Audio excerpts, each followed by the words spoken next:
Cinema ரகசியம் நேயர்களுக்கு வணக்கம். தமிழ் சினிமா வரலாற்றில் மரணத்தை பற்றியும் வாழ்க்கையின் நிலையாமையை பற்றியும் ஆயிரக்கணக்கான பாடல்கள் வந்திருக்கலாம். ஆனால் சட்டி சுட்டதடா கை விட்டதடா என்ற ஒரு பாடல் தரும் அந்த பாதிப்பு ஈடு இணையற்றது. 1965ஆம் ஆண்டு வெளியான வல்லவனுக்கு வல்லவன் படத்தில் இடம்பெற்ற இந்த பாடல் வெறும் சினிமாவுக்காக எழுதப்பட்டது அல்ல. இது கண்ணதாசன் தனது சொந்த வாழ்க்கையில் கண்ட ஒரு மிகப்பெரிய உண்மையை உரக்கச் சொன்ன பாடல். இந்த பாடலின் வரிகள் உருவான போது கண்ணதாசனின் மனநிலை எப்படி இருந்தது?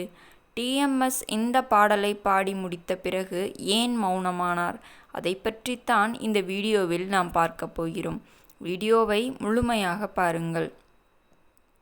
ஒருமுறை கண்ணதாசன் தனது வீட்டில் இருந்தபோது ஏதோ ஒரு வேலையாக சமையலறை பக்கம் சென்றிருக்கிறார்.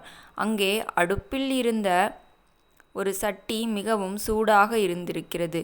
தெரியாமல் அதை தொட்ட கவியரசு சுடுகிறது என்று கையை தட்டிவிட்டிருக்கிறார்.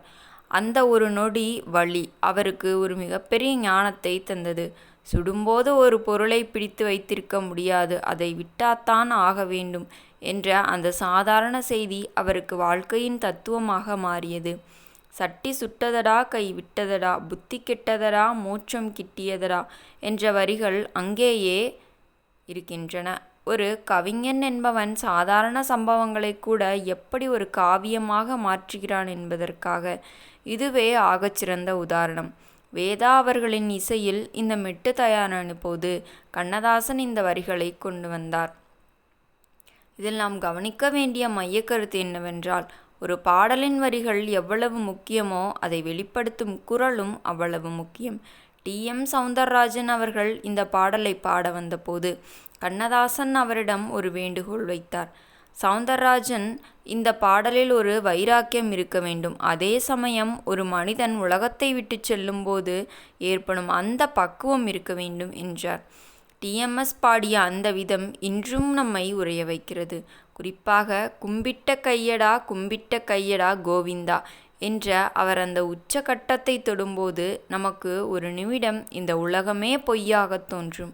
கண்ணதாசன் எழுதிய பாஞ்சாலி என்ற பெண் இருந்தால், பாரத போர் ஒரு கதை இருந்தது என்ற வரிகளில் வாழ்க்கையின் எல்லா போராட்டங்களும் ஒரே நாள் முடிவுக்கு வரும் என்ற கசப்பான உண்மையும் ஒளித்து வைத்திருந்தார். ரெக்கார்டிங் முடிந்த பிறகு டிஎம்எஸ் கலங்கிவிட்டார். கவிஞரே, இது பாட்டல்ல, இது ஒரு உபதேசம் என்று அவர் கண்ணதாசனை பாராட்டினாராம். ஆம், கண்ணதாசன் டிஎம்எஸ் கூட்டணியில் வந்த சட்டி சுட்டதடா பாடல் இன்றும் ஒரு மனிதனின் இறுதிச் சடங்குகளில் கேட்கும் பாடல்கள். அதற்கு அந்த வரிகளில் இருக்கும் நேர்மைதான் காரணம். ஒரு சூடான சட்டி கொடுத்த வழியிலிருந்து உலகத்தின் நிலையாமையை தொட்டு காட்டிய கவியரசுவின் அந்த பேனாவுக்கு என்றும் மரணமில்லை. ஒரு மகா கவிஞனும் ஒரு மகாபாடனும் இணைந்த அந்த பொற்காலம்தான் தமிழ் சினிமாவின் இரகசிய புதையல். நேயர்களே, இந்த வீடியோ உங்களுக்கு பிடித்திருந்தால் மறக்காமல் சினிமா ரகசியம் சேனலை சப்ஸ்கிரைப் செய்து கொள்ளுங்கள். மீண்டும் நாளை சந்திக்கலாம். நன்றி, வணக்கம்.